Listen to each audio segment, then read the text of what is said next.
I do have skills that make me a nightmare for people like you.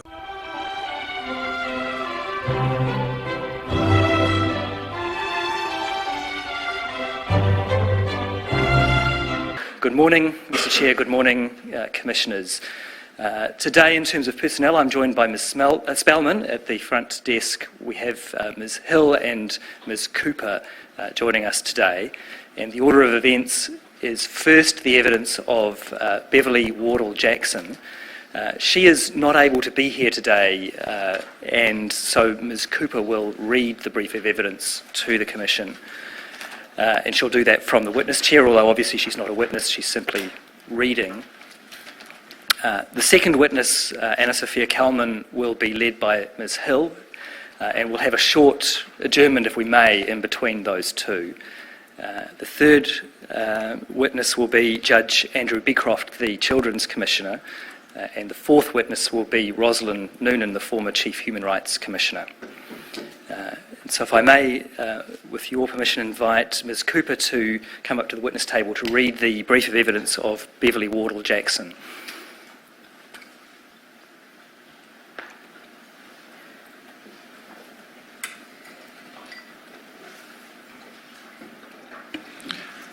Ms Cooper, good morning. The Commissioners welcome you and invite you to read the evidence.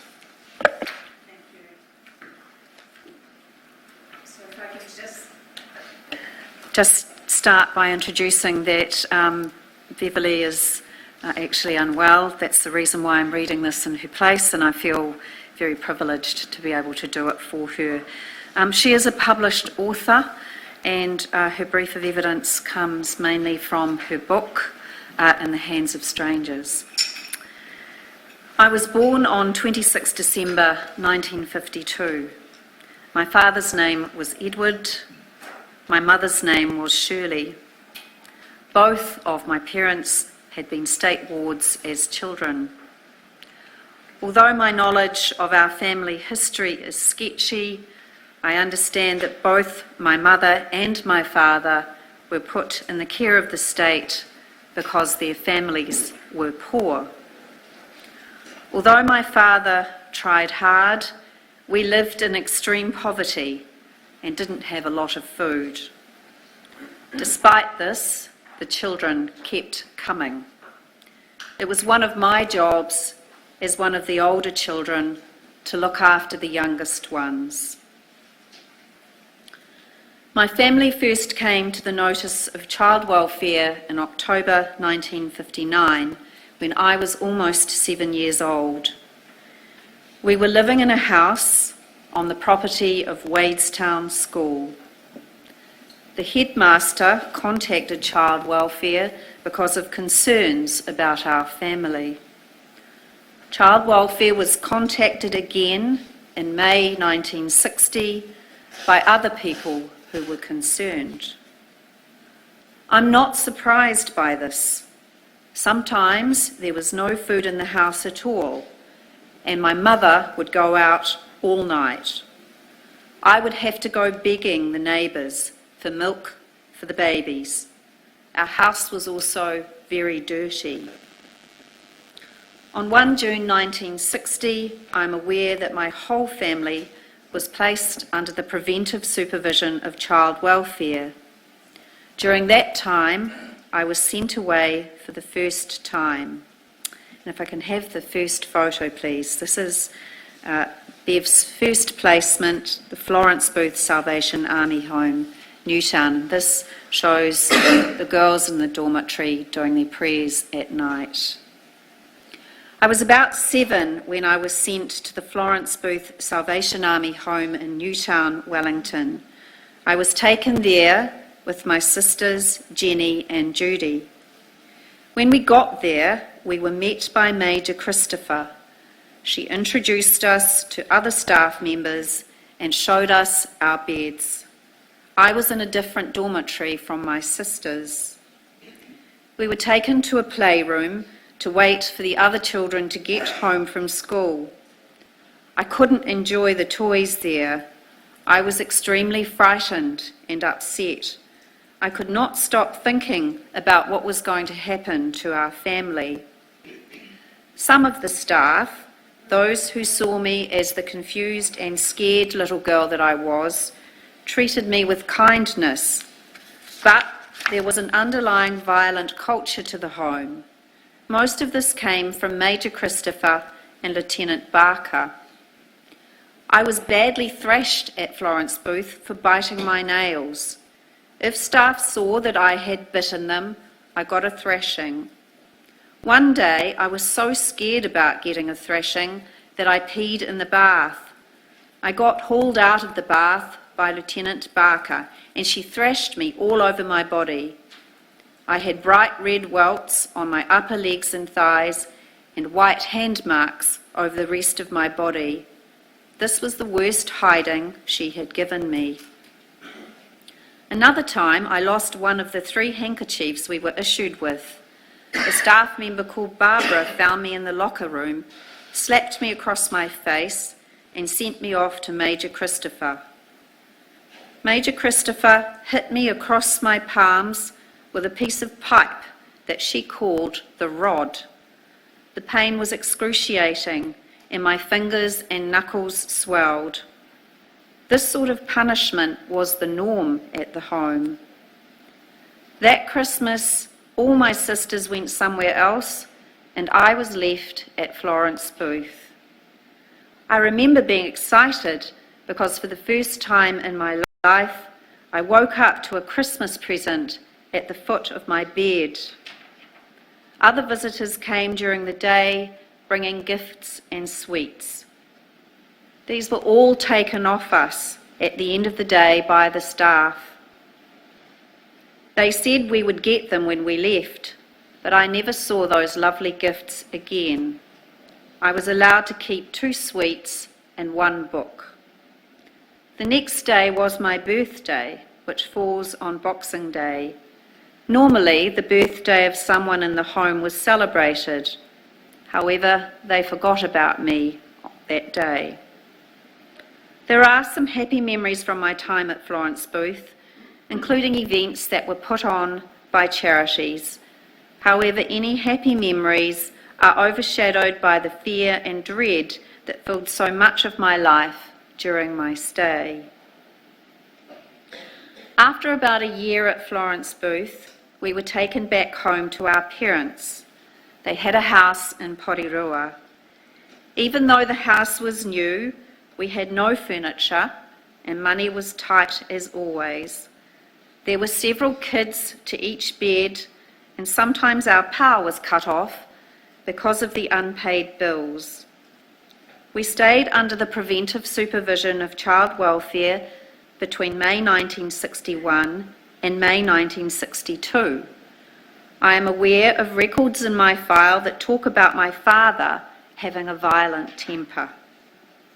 In mid-1962, my parents were prosecuted by the Education Board because my brothers, sisters and I were not going to school. Sometimes I would be home helping to care for the younger ones, or because I was sick. Sometimes I stayed home because I had no clean clothes, or because there was a school trip on that we could not pay for. During the time we were under the preventive supervision of child welfare, my father went to prison. We were never visited by child welfare. We had a can of spaghetti to eat on Christmas Day between all of us kids. Child welfare only turned up when Dad was due to be released from prison. It was only when I saw my records that I could see that the preventive supervision continued for some years. It was renewed in 1963, 1964, and 24 May 1965. I'm amazed by this. I had no idea that we actually had status with child welfare after returning from Florence Booth. Life did not change during that time. In May 1965, my mother left my father and moved in with a man called Don. Don was a horrible man and, as I was later to discover, a child abuser. Child welfare also recorded how unsuitable my mother's new home was. Miramar Girls' Home. On 11 June 1965, I got home from school to find child welfare officers there. They told me that Judy, Susan and Brenda and I were all being taken into child welfare care. I remember the social worker who took us to Miramar Girls' Home. She never once asked me or my siblings anything about my feelings or my home life. Just like last time, I was separated from my siblings when we got to the girls' home. They got sent away to a different part of the home. A couple of days later, I was enrolled in yet another school. I was introduced as Beverly from the Miramar Welfare Home. I couldn't concentrate at school, and every night since I got to the home, I had cried myself to sleep. The bullying got so bad that I wagged school. I was found out, and I had my first bad experience with Ms. Tucker. She called me wicked, stupid, selfish, and ungrateful, and slapped me across the face. I was sent to bed without any dinner. The second time I wagged school, I was taken to the seclusion room by Miss Johansson. When we got to the seclusion room, she thrashed my bare legs with a hearth brush until I cried. She hit me until she was exhausted. I had to spend the night in the seclusion room. In September 1965, I was made a state ward along with my siblings. I was 12 years old. The only good thing about being a state ward was that I got taken shopping for new clothes. Everything else was pretty bad. I couldn't keep up at school, so I'd wag every now and then and get into trouble each time. I also ran away from the Miramar Girls' Home. After that, I was taken down to the seclusion room again. I was sitting on a mattress in the seclusion room when a social worker came in and said that I was going to Christchurch. I was kept in the seclusion room until it was time to leave. I cried and begged to be able to stay in Wellington, but it was no use. Strathmilk Girls Receiving Home. When I got to the receiving home, I was taken to a room that had no windows and a mattress on the floor. A female staff member gave me a nightgown and took all my clothes. There was a pot in the room for me to use as a toilet. The staff forgot to turn the heater off, and it got incredibly hot in the room. I banged and begged to be let out, but nobody came. In the morning, I was taken out by another staff member and was made to scrub out my room with a bucket of water and a scrubbing brush. I was given a tray with some breakfast but had to sit on the wet floor to eat it. I was told that I would get the mattress back at bedtime. I sat on the floor all day. I was given my lunch on a tray and nobody would talk to me. I got my mattress back that night. Someone turned all my lights on in the middle of the night, and I couldn't help but think it was done deliberately. I spent 3 nights in that room. Most of the girls at the receiving home were older than me. They were surprised that a 12-year-old had been sent there. Girls ran away a lot and would be put in seclusion when they were returned. We all had to put our pyjamas on every day at about 3:30 p.m. when all our clothing was locked away until the next morning. I was enrolled in yet another school. I just got settled in when my social worker turned up and told me I was being moved to another home, Riccarton Family Home. I was taken to a family home which was run by a husband and wife. They had their own children, but looked after welfare children as well. The woman who ran it was Mrs. Hume. I shared a room with 3 other girls who were all older than me. Mrs. Hume was impatient and would tell me off for minor things. She also treated the welfare kids much differently to her own children. Over Christmas, I spent time with my mother and her boyfriend Don. They were living in Christchurch by then. I was sexually abused by Don during that time. I know now that my father had asked if 4 of us could live with him, but child welfare had said no. It just wasn't a done thing for a father to be a solo parent in those days. I was angry and sad when I found out. I went back to the care of Mrs. Hume after Christmas. I was enrolled in college. I got a uniform which was bits and pieces from other people. It was tatty and did not fit. I was so far behind in my schoolwork that I did not understand what was going on and kept getting into trouble. I did a mountain of work around the house every day. I ironed all the family's clothes and those of the other welfare children, cleaned shoes, washed dishes, and cleaned the bathrooms and toilets. While I was at this family home, I told another girl that I had been touched by Don. The girl reported it to Mrs. Hume. I was made to give a statement to police and was examined by a male doctor. Mrs. Hume told me that I'd got myself into a fine mess. A few weeks later, Mrs. Hume told me that the police had done an investigation and found my complaint to be untrue. I couldn't believe it. I told Mrs. Hume it was true. She told me it was not important what she believed. It was what the police and welfare believed. I was told that this was the end of the matter. I burned with anger and resentment towards everyone for saying I was lying. Because of my unhappiness, I managed to return to Wellington by stowing away on the boat between Lyttelton and Wellington. Unfortunately, I was found and returned to Mrs. Hume. Mrs. Hume didn't allow anyone to speak to me.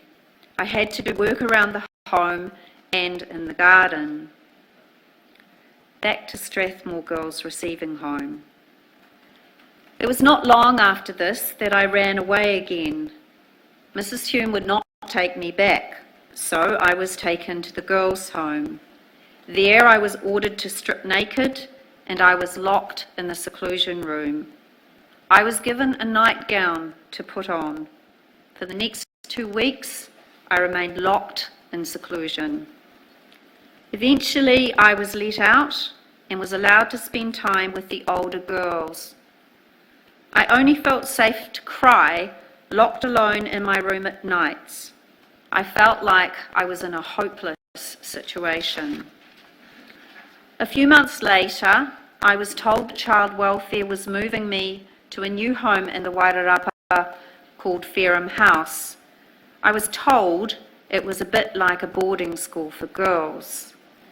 And there is the photo of the outside of Fareham House. One of the first things that struck me about Fareham House was that most of the other girls were Māori. I'd never lived with Māori girls before.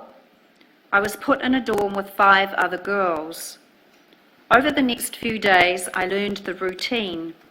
We were woken at 6 a.m. daily, made to get dressed, and then we would be put through an hour of exercise by Mr. Bell, the principal.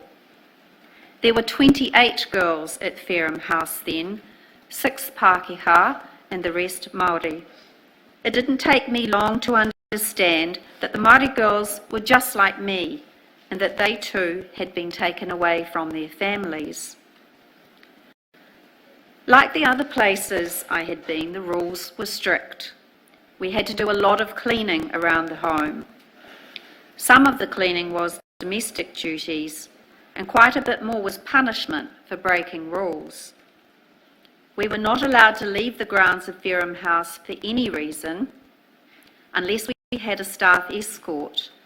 To deter runaways, our clothing was taken from us each night and locked away in the clothing room downstairs.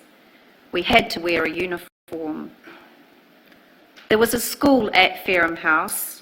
The school had 2 teachers. My teacher was a Miss Weir. On my first day of school, she had us on the mat singing nursery rhymes, which resulted in multiple complaints. She didn't handle the pressure very well and left the classroom.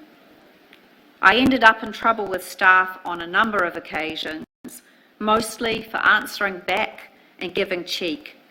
I guess like any teenager does. One of the punishments was to be locked in a seclusion room. I remember that the room had a brown gym mat on the floor in the corner. There was nothing else in the room. I had to stay in that room, sometimes for a few days at a time. One time I took off during a Fareham House trip into Wellington. I made my way to Miramar Girls' Home, where my older sister Judy was. The staff at Miramar were very kind to me and let me spend the night with my sister. It was the first time I'd seen her for a while. The next day, Mr. Bell came and picked me up. One of the things I still remember to this day is that he tied me up like an animal before I was placed in the back of the van. Once we got back to Fareham House, he took me to the seclusion room. I had to get into pyjamas. I was locked in the seclusion room for 3 days. I was put in seclusion on another occasion after Mr. Bell tipped up a plate of porridge on my head. This was because I'd refused to eat it after being told by the girls that another girl had spat in it.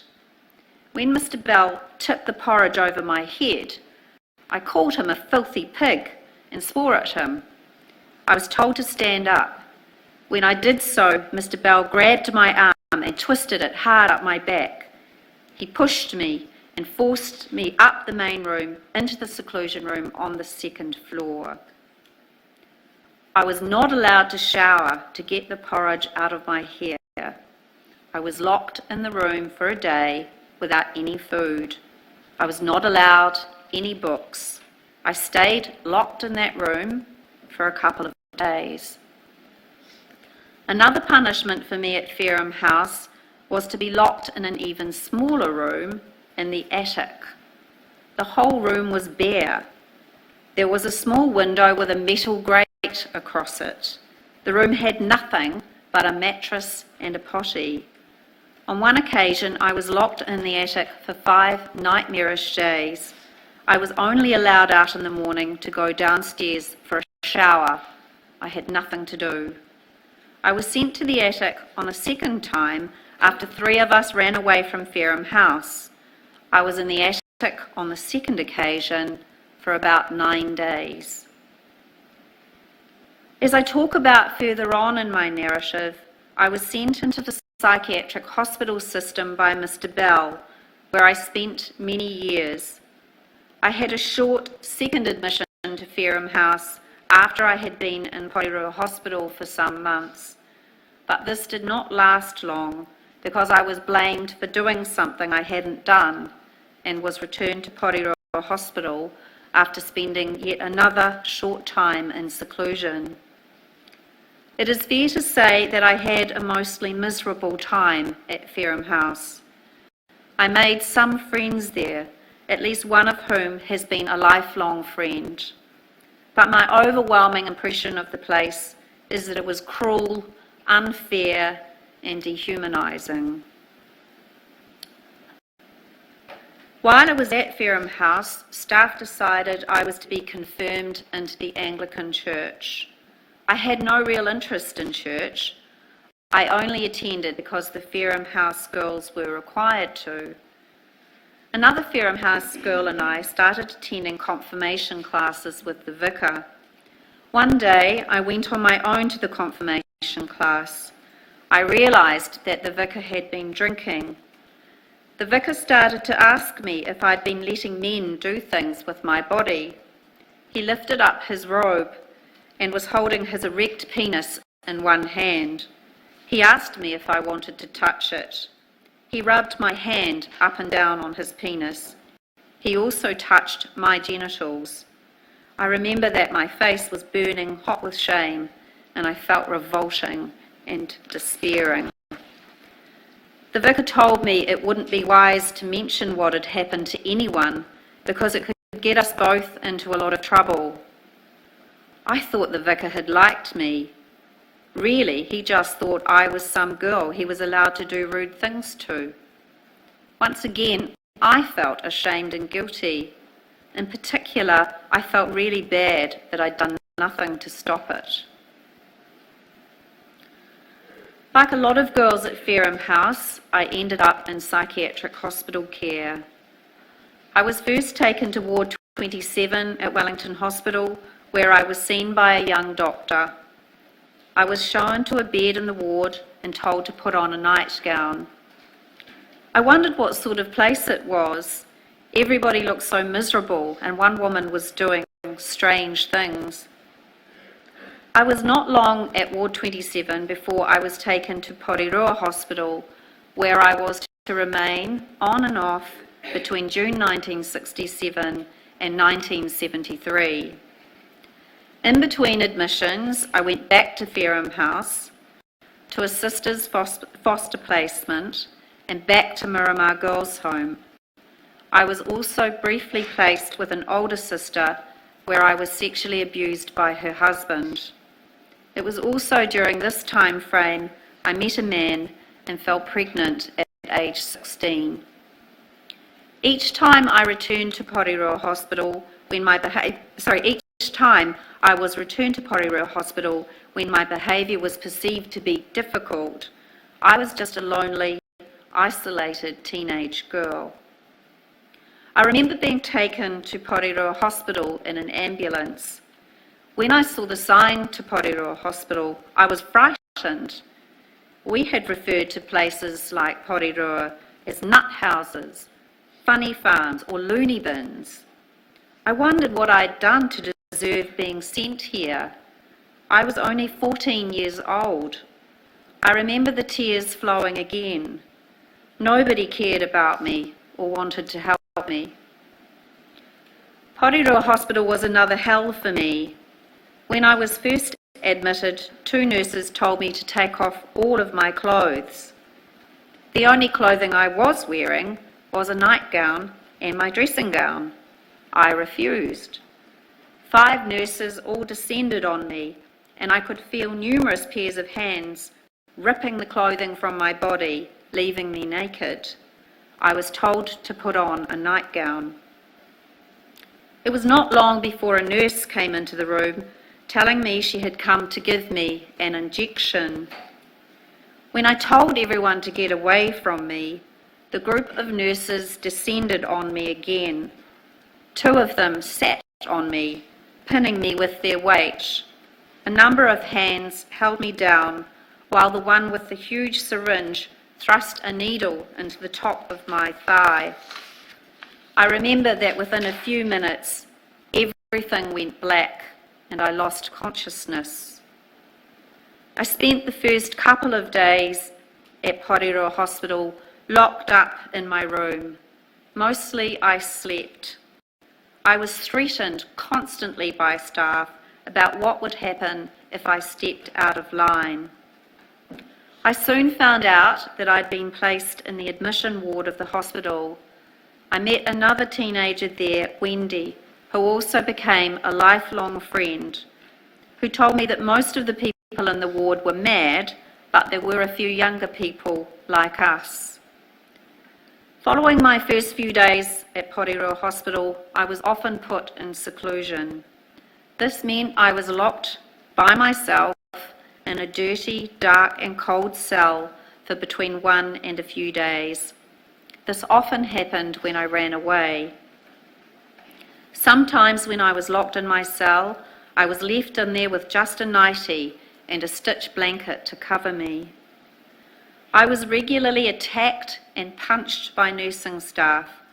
One time, when I was being dragged to seclusion by a female staff member, that staff member deliberately punched me on my body. One of the most frightening things was being attacked by other patients. I vividly remember one time being attacked by a female patient for sitting on an empty chair. I had handfuls of my hair pulled out. On another occasion, I was beaten up by a female patient. On yet another occasion, a patient threw a chair at me, which hit me in the head. I clearly remember that every little thing about Aotearoa Hospital seemed to reinforce the feeling of being trapped and powerless. Even when I asked permission to wear some of my own clothing, I was told that my suitcase had been lost somewhere. I had to wear ugly, shapeless dresses that hung down to my ankles. I also had to wear underpants that were big, baggy bloomers that had obviously been made to fit huge women. Knowing that many other patients had worn them before me made me feel disgusting. Every day, violent incidents would occur somewhere, usually ending with the nurses assaulting patients and dragging them off to their rooms, kicking them and punching them along the way. It was all wrong, so wrong, but there was no one to tell, no one to complain to. Although some patients needed to be removed for everybody's protection, I still hated seeing the nurses pulling their hair and punching and kicking them as they lay on the ground. The continual screaming, banging and swearing day and night was overwhelmingly depressing. I remember I was on edge the whole time, wary of everyone, anxious that I might end up in the thick of it. I learned and saw many things in Aotearoa Hospital that were so far outside my previous experiences that I didn't know what to think. One day, a woman came rushing out of her room, holding her arm towards me. I felt sick when I saw a long, gaping cut running down the inside of her wrist. This was the first time I had encountered people who harmed themselves. I would witness many more acts of self-harm and many acts of violence towards others. I also started to smoke at Aotearoa Hospital, as all the patients, even us teenagers, were given smokes. It was a way of keeping us calm. This was a habit I was later to strongly regret. It took a long time for me to discover that there was a school on the grounds of the hospital. I was not there for long because one of the older boys tried to put his hand down my pants every time he came near me. I had no schooling from the age of 14. I hadn't learned anything in school since the age of 11. My education was far behind others of my age because I had not attended school for such a long time. After my brief return to Fareham House, I was admitted back into Villa 9, where I was locked up. I remember being utterly distraught. For the first few days, I was filled with deep despair, and I could hardly bring myself to speak to anyone. I felt more alone in the world than ever before. Deep down, I knew I wasn't mad. I also knew that child welfare had nowhere for me to live. They had never once offered me a foster home. As each year passed, it became less and less likely that I would ever have a home or someone who cared about me. I was getting too old for people to care about me. During this admission, nothing had changed for the better. In fact, conditions were even worse than the first time I had been there. The violence was unbearable, as was the constant noise of patients screaming and fighting among themselves and with the staff. Even though there was some new staff, most were as cold and uncaring towards the patients as those who had gone before them. Whenever staff wanted the ward cleaning done, the welfare kids were singled out, and we were bullied and shouted at like animals until the job was done. I remember complaining to the matron one day as she was passing through the corridor while I was down on my hands and knees scrubbing. She told me that I got everything I needed for nothing. She told me to stop my whinging. It was a simple choice, really.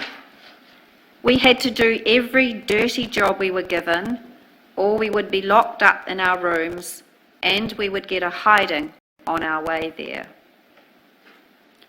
On top of that, our basic human treatment was low on the list of priorities.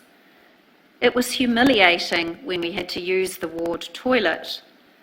There were no doors and no privacy whatsoever. Being on public display was bad enough, but cleaning the urine-reeking toilets was one of the worst jobs of all. There were always feces smeared everywhere, and the stench clung to you long after you left. No matter how hard I scrubbed those toilets, they always smelt just as bad as when I started. I remember that on every second day, selected patients would receive electric shock treatment. Those who were not were herded from the wing to the day room where we were locked up until the shock treatments were over. We often heard wailing and moaning noises coming from the ECT rooms. There were significantly more young people in Villa 9 the second time around than there were during my first stay. Many of the new arrivals were also state wards and supposedly under the care of child welfare. 3 Fareham House girls, who I knew quite well, were admitted within weeks of each other. Then, a few months later, 2 more state wards from Fareham House were admitted. Even at my age, I could see the injustice of dumping us girls into mental institutions simply because there was nowhere else for us to go. It seemed as though we were some kind of social experiment. To this day, I remember when one of the new arrivals, a girl called Jennifer, aged 15, died. Late one evening, Jennifer had a severe asthma attack and collapsed on the floor inside the toilet. I was horrified to see her face turning blue as she gasped for breath. Although someone rang the emergency bell immediately, by the time help turned up, Jennifer was unconscious. We waited anxiously for nearly a day before we found out that Jennifer had died. Those of us who knew her were terribly upset, but we were warned by staff not to talk about it. We did talk about it, constantly. We all believed that Jennifer might not have died had the staff responded to the bell immediately. I also vividly remember that after one escape, I was given electric shock treatment. A few days later, I found out that my friend Wendy, who had escaped with me, had also received ECT the same day as me. It was clear that this was a punishment for trying to escape from that hideous place, although the medical reason given was that I was suffering from depression.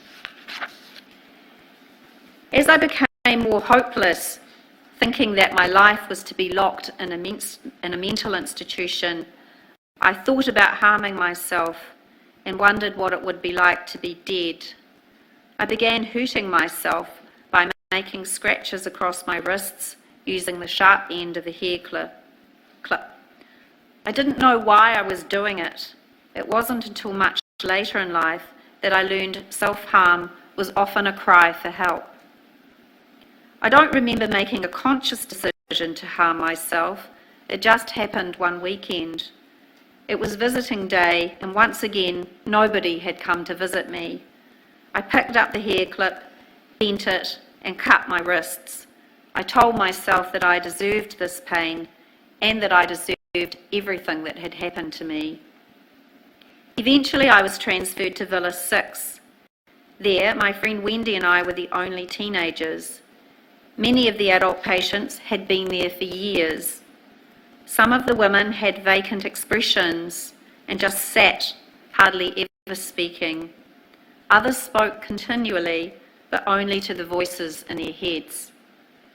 I was given a bed in a shabby dormitory with 12 others. Most of the other patients in the dormitory appeared to be over 40. Some were as old as 70.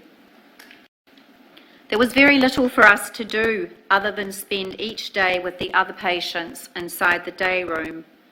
After a few months, I got used to living in the hospital and used to the people I was forced to live with.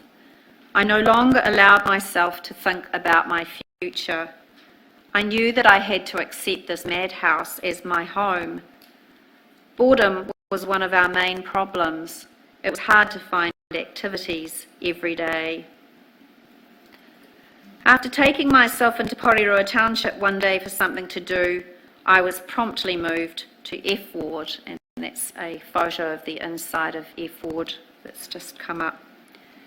This was the forensic ward of the hospital, where the criminally insane and severely mad people were locked away. I was immediately put into seclusion. All I could hear were dreadful wailing and moaning coming from the ward. I had never heard such frightening sounds coming from human beings. I was left alone in a cell-like room which had wooden walls and peeling cream paint smeared with dried feces. It stank, as did the mattress on the floor, which was the only item in the room.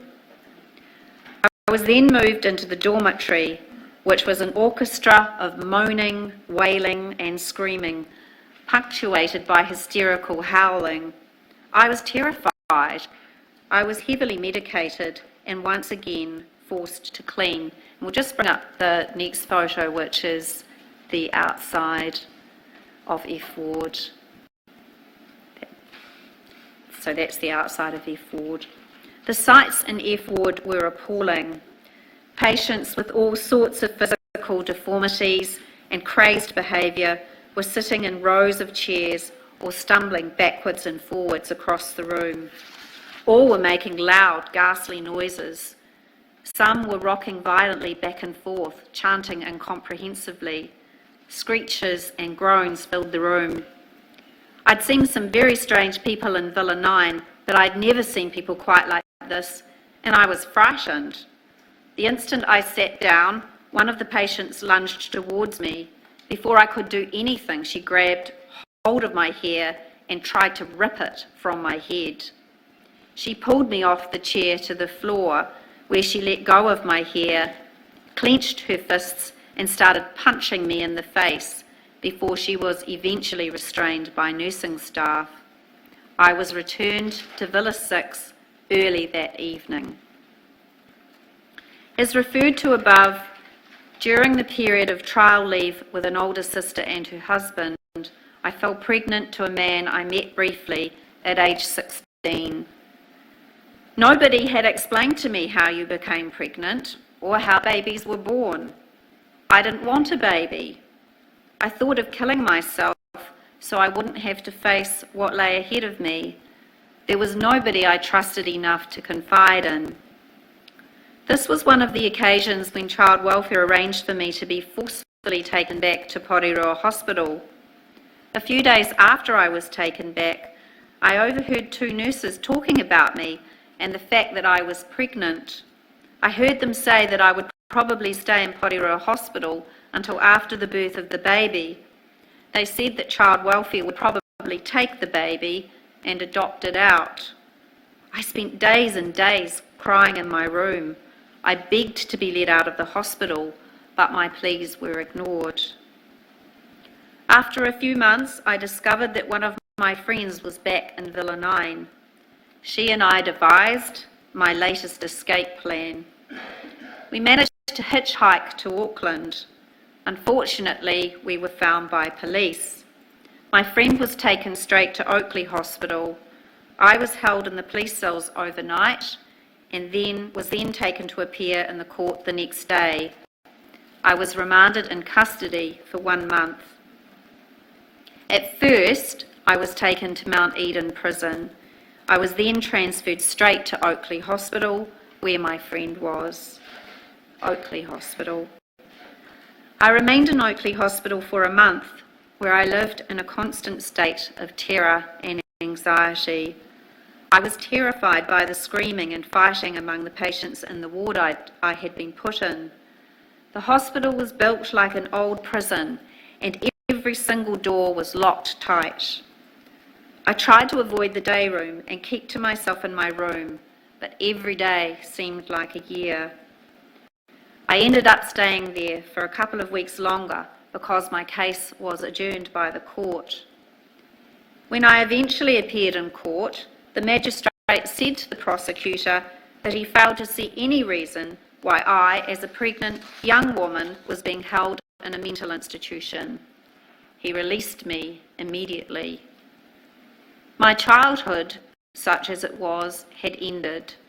I now faced adulthood alone. I was scared and relieved at the same time. I knew I was ill-prepared, but at least my life was in my own hands now, not in the hands of strangers. My life after psychiatric care. I returned to Wellington, but I was still not free from child welfare. When I returned to Wellington, I was dropped off at a Salvation Army home for unmarried mothers. 4 months later, frightened and alone, I gave birth to my daughter. I was 17.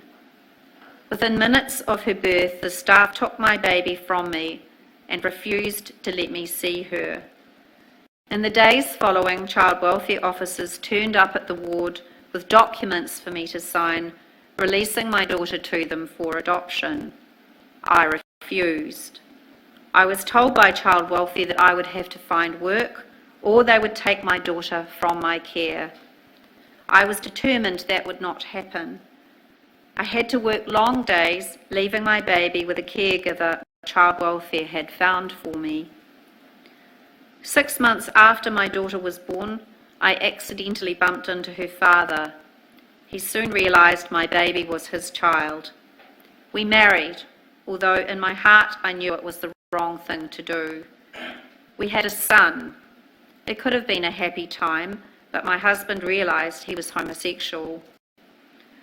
Over the next 5 years, I struggled desperately, trying to cope with my life and with being a mother. During this period, I struggled with many episodes of depression. I became pregnant with my 3rd child to my husband. I made the decision during that time to leave Wellington. Without informing mental health services or my doctor, I packed up my 2 children and our few belongings and travelled on the overnight boat to Christchurch. I chose Christchurch not only because it was the only other place I knew well enough to find my way around, but also because I wanted a fresh start. Shortly after I arrived in Christchurch, I was given a state house to live in. My husband came to live with the family in Christchurch. We had a 4th child who was born in October 1977. When that 4th child was 2 months old, my husband packed up his belongings and left. Although I was devastated, I struggled through. My main concern was my 4 children. Even though I was on a benefit and had no savings, I made having a real home my focus. Through perseverance, I managed to buy my first house. By that stage, I was 25, alone with 4 children. Despite my determination to do better for my own children, the impact of my childhood was profound. No matter how I tried to forget the things I had been through, they haunted me. Many times over the next few years, I would sink into a deep, dark depression and feel like taking my life. Although I was angry with everybody who had been involved in my care, it was myself that I took the anger out on. More than once, I slashed into my wrists with razor blades, causing severe injuries. Looking back, I don't know why I did it, but somehow I did get by from day to day, drawing on some unexplained strength within me. I reconnected with 2 of my sisters, but being split up as children stood in the way of a close sibling relationship with any of the others. It's funny, for so long, all I had wanted was for us to be together again, but it all became too hard in the end. Too much damage had been done. I have remained in Christchurch. My children have grown up and left home. Sadly, a rough start in life means I have no connection with my oldest daughter, but I have good relationships with the others. Against all odds, I did make a new life for myself. The years were never easy, but somehow I must have been blessed with a mental fortitude that made me want to get through. In 1996, aged 43, I met Ian and fell in love properly for the first time. Ian was a successful businessman, and I couldn't have been more surprised when he fell in love with me too. Not only did he love me, but he treated me like a princess. I don't think anyone had ever really loved me before, and I hadn't known there were such good men in the world. Ian enrolled me in extension study courses at the University of Canterbury, where I was taught and encouraged to write my book in the hands of strangers. I was unprepared for the dark depths I was plunged into at times writing my book. One of the worst episodes occurred when I requested and received a copy of my files from my days as a state ward and in the care of child welfare. As I read the notes that were recorded about me, I wept. Shock, anger, and those old feelings of worthlessness welled up inside me. I could hardly believe the cover-ups, Chinese whispers, and lies that people had written to justify their treatment of me. I'm very aware that mine is just one of the many stories of the lost children, the state wards of my generation. We were children who did not have mental illnesses when we entered mental institutions. We were all mentally scarred by our time there. At the most basic level, most state wards were unwanted by their own families. Many of them, like me, remained unwanted as we entered into our teenage years, a time when love and boundaries are desperately needed because foster parents weren't prepared to take on older children. I can only share my own story, but I know what happened to many of them. Some ended up in Borstalls and went to prison. Others still wander, lost and forlorn through life. Some days I cannot believe I survived, but I did. I don't deny the physical and emotional scars that I still carry, but the very things I was missing throughout my childhood, love and a sense of belonging, eventually found me. The legal process. I instructed Cooper Legal to act for me in relation to my abusive experiences in care in December 2003. I'm aware that my legal claim was filed in the Wellington High Court as part of a claim with 3 other women who had been in similar placements as me, including one of my lifelong friends, in April 2004. I understand that Sonia Cooper and Amanda Hill have given evidence about the legal steps taken by the Crown to delay and bar or stop the legal claims from proceeding up until at least 2009. In the meantime, my lawyers took individual claims on my behalf against the Salvation Army in respect of the abuse I had suffered at the Florence Booth Receiving Home and against the Anglican Church in respect of the sexual abuse by the Anglican vicar in Masterton. I met with the Salvation Army representative Murray Houston in the later part of 2004 from memory. I met Mr. Houston with my husband Ian. I found Mr. Houston to be respectful and he listened to my story. We negotiated a settlement of $15,000. Mr. Houston also paid my legal costs direct to Cooper Legal. The Anglican Church took a different approach, instructing lawyers. I remember that my lawyers were dismayed at the very legal approach taken by the Anglican Church, particularly given what had happened to me. As part of the Anglican Church process, I met with 2 women who were set up as an investigation team in Wellington. I was again accompanied by my husband, Ian. The two women were very reassuring and again listened to me respectfully. I later met with the bishop, who made a personal apology to me. After that meeting, I wrote to the bishop thanking him and saying I had found him to be very genuine. I have no memory of that letter now. Ultimately, the Anglican Church did not offer me any compensation, although I did get a letter of apology from Bishop Brown, and it did pay a small amount towards my legal fees. While I acknowledge it was helpful to speak with the church people, this is still something that feels somewhat unresolved for me. It was many years later before the first of my state claims, my psychiatric hospital claim, was settled in April 2012. Even though I spent many years in and out of psychiatric hospitals where I suffered physical assaults, prolonged periods in seclusion, as well as cruel and inhumane treatment, I received just $12,000 in settlement of my claim, along with an apology letter from the then defendant, the Crown Health Financing Agency. Again, my legal fees were paid for as part of this settlement at a reduced rate. My claim against the Ministry of Social Development, whose predecessor had taken me into its care as a child, did not settle for another 4 years. It was not until mid-2016 that I received an offer of $12,000 to settle my claim, along with payment of my legal fees and a letter of apology.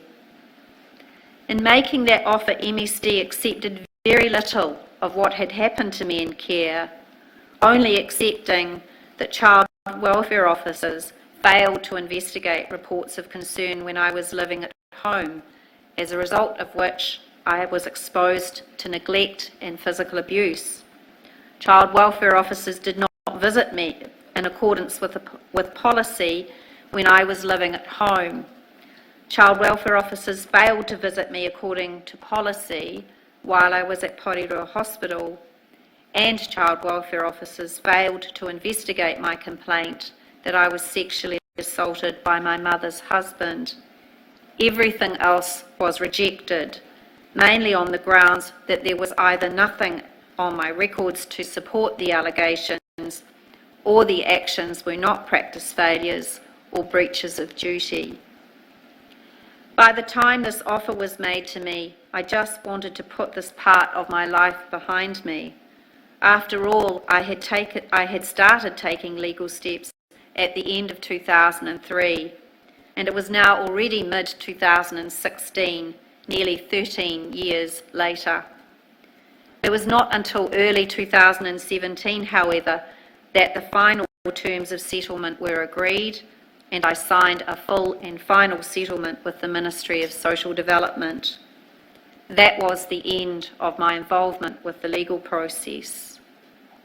My book was published in 2015, while I was still waiting to resolve my claim against those who had taken me into care in the first place, and who had put me in many placements where I spent many harrowing years being beaten, locked up, neglected, and betrayed. I was one of many children caught up in a welfare system that was meant to protect us, but ultimately served only to damage us. While this was a different time, many of the things that happened to me and those I went through care with would not be acceptable in any era. This is my story. I hope that by telling it, lessons will be learned. I would certainly never want anyone to experience what I did. Thank you, Ms. Cooper. Mr. Chair, if we may have a short adjournment now to prepare for the next witness.